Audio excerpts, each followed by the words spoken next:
Bawah ini yang bikin ketar-ketir, terkopoh-kopoh negara tetangga ini ya, seperti Malaysia dan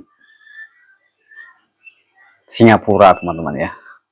Sejak aturan baru Presiden kita Prabowo ya, ekspor satu pintu ya, negara tetangga ini mulai ketar-ketir. Apalagi negara Amerika, negara yang besar, ini sudah berdatangan ke Indonesia. Oke teman-teman, kita simak videonya kedatangan Menhan Amerika teman-teman ya.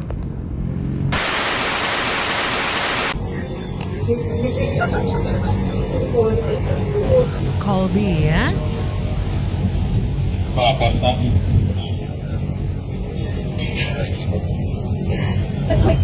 Yes, thank you. I was honored to have lunch and a meeting with President Prabowo. It was an extraordinary honor to meet with the president and his key team. I think we're very optimistic on the part of the U.S. government to advance the relationship with Indonesia based on principles of mutual respect, partnership, and a deepening engagement. So we're honored to be here, and we look forward to continuing to advance the relationship with Indonesia. So thank you very much. Ya, ini benar-benar sangat luar biasa teman-teman ya, kebijakan-kebijakan oleh Bapak Presiden Prabowo. Oke teman-teman, kita lanjut dengarkan pidatonya Bapak Prabowo teman-teman ya. Yang nekat dan bikin Amerika ketar-ketir. Ya, Bank Indonesia lagi gencar banget ngejalanin misi buang dolar Amerika Serikat dalam transaksi internasional. Dan gokilnya, gerakan ini berhasil banget per Mei tahun ini. Cuma dalam waktu 5 bulan aja, transaksi kita dengan 6 negara mitra tanpa pakai dolar alias pakai mata uang lokal. Jumlahnya nggak main-main, yaitu tembus hingga 575 triliun rupiah. Bayangin, 575 triliun itu angka yang gede banget. Dan itu bersih, nggak nyentuh dolar sama sekali. Siapa aja emangnya negaranya? Ada Cina, Jepang, Malaysia, Thailand, Korea, sampai Uni Emirat Arab. Yang paling rajin transaksi pakai skema ini tuh Cina sama Jepang. Betul. Nah, kerennya lagi, nilai transaksi 5 bulan di tahun ini tuh udah jauh lebih tinggi dibanding total transaksi setahun penuh di tahun 2024 atau 2025 lalu. Grafik kita tuh lagi naik tajam. Menurut kalian, langkah berani Bank Indonesia ini bisa bikin rupiah kita jadi raja di Asia nggak? Atau justru ini awal mula runtuhnya dominasi dolar di dunia? Dan mewajibkan ekspor komoditi sumber asli utama termasuk minyak sawit, arang batu dan alloy ferro dilaksanakan menerusi perusahaan milik negara SOE yang dilantik kerajaan di bawah peraturan tadbir urus ekspor baharu diumumkan Presiden Prabowo Subianto.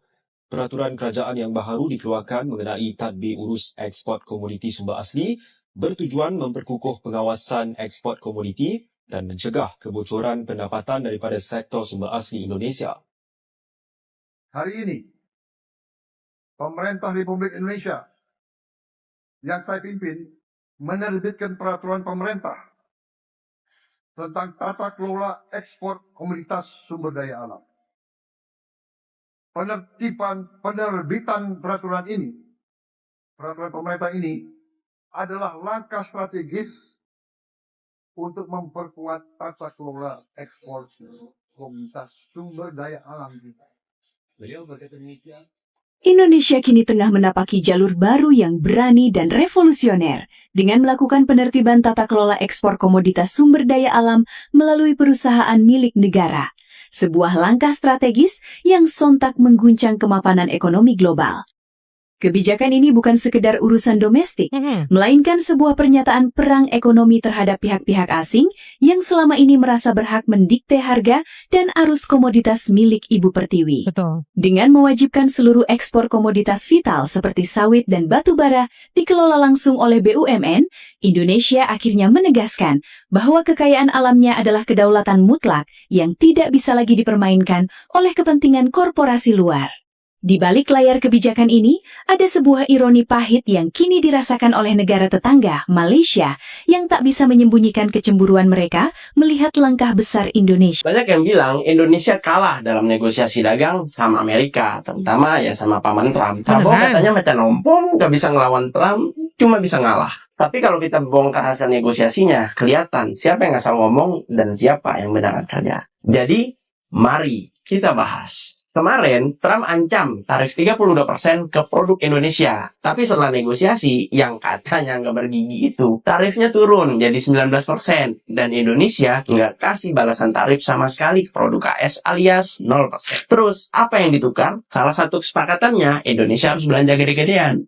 Pertama, 15 miliar dolar buat beli gas dan energi dari perusahaan AS, kayak Exxon dan Chevron. Terus ada juga 4,5 miliar dolar buat beli produk pertanian mereka, gandum, kedelai, dan beberapa lainnya. Terus ada juga lebih dari 50 pesawat Boeing dipesan buat Garuda. Harganya, ya triliunan rupiah dong. Nggak mungkin 10.000. Nggak cuma itu, Indonesia juga longgarkan aturan buat produk teknologi dan komunikasi dari Amerika Serikat. Bahkan, tarif buat baja, alat kesehatan, dan elektronik dari Amerika kita turunin. Kita juga buka peluang investasi besar-besaran dari proyek energi dan mineral. Total nilai yang digelontorkan sampai 34 miliar dolar. Dan semuanya itu kita lakukan demi menjaga akses ekspor kita ke pasar AS. Karena ekspor kita ke AS nyaris 20%, bahkan lebih.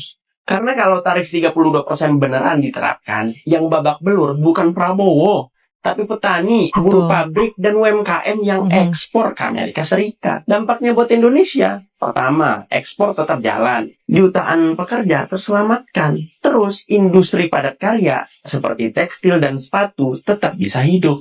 Dan yang pasti, investor asing makin percaya karena Indonesia dianggap responsif dan stabil. Lalu, ada juga keuntungan untuk proyek energi dan mineral masih tetap jalan.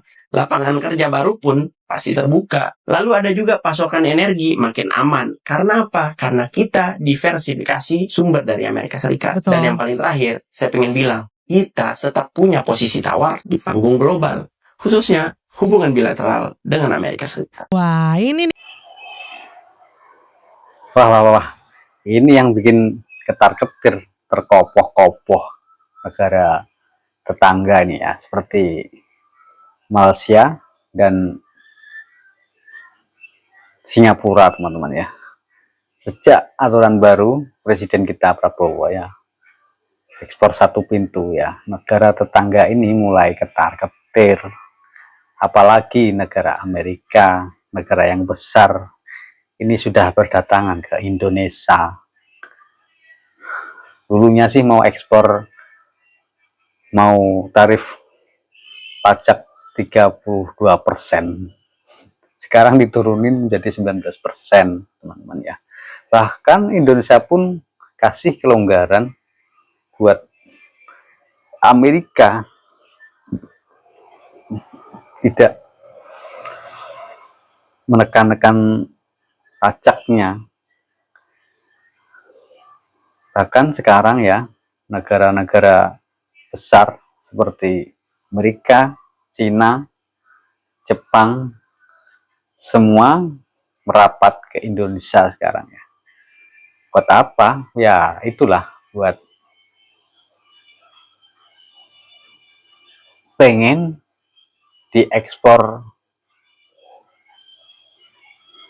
dari Indonesia ya, barang-barang dari Indonesia mau pengennya diekspor ke negara-negara besar itu ya, seperti beras, seperti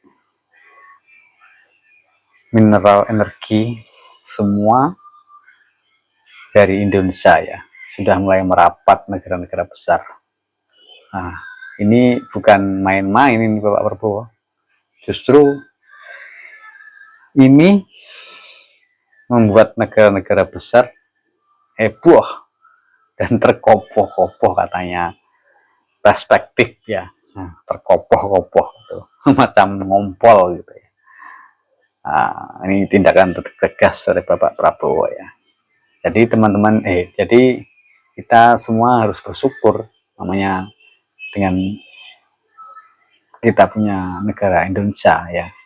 Memang ya ada yang tidak puas dan tidak yang kurang puas ya dengan pemerintahan Bapak Prabowo ini. Nah, namanya orang ya, nggak mungkin suka semuanya. Pasti ada yang tidak suka. Sama juga ada yang jelek dan ada yang baik. Ya kayak gitulah. Paling separuh, kadang berapa persen yang tidak suka, ada yang berapa persen yang suka ya, kayak gitu ya. Memang itu memang gandengan. Oke teman-teman ya, ini harus kita dukung terus ini kebijakan pemerintah. Memang kita rakyat kecil memang susah ya, susah. Tapi rezeki pasti ada lah, ada. Allah Ta'ala itu tidak pelit, biarpun rezeki dari mana pasti ada kita, asalkan kita bisa berusaha, harus berusaha semaksimal mungkin. Bisanya jual pentol ya kayak saya ini, jual pentol, bisa tani ya tani, bisa jual sayur ya, kemampuan masing-masing, kemampuannya kerja apa itu saja ya. Oke teman-teman ya, dari tabung berita, admin tabung berita ya, kami mohon dukungannya ya, dengan cara like, komen, dan subscribe. Mohon dukungannya agar channel kami bisa berkembang seperti channel-channel besar-besar Yuda, Media HD, dan Perspektif. Itu sangat luar biasa sekali teman-teman ya. Pengennya kayak gitu, tapi ini harus minta bantuan teman-teman, dukungannya ya, masukannya. Oke teman-teman, dari kami ya, ini kado penting, kado spesial buat ulang tahun 81 ya. Sebelum ulang tahun kadonya sudah datang, sudah disiapkan teman-teman ya. Oke, dari admin tabung berita, apabila ada salah dan dari perkataan kami, mohon maaf yang sebesar-besarnya. Selamat malam dan selamat beraktivitas.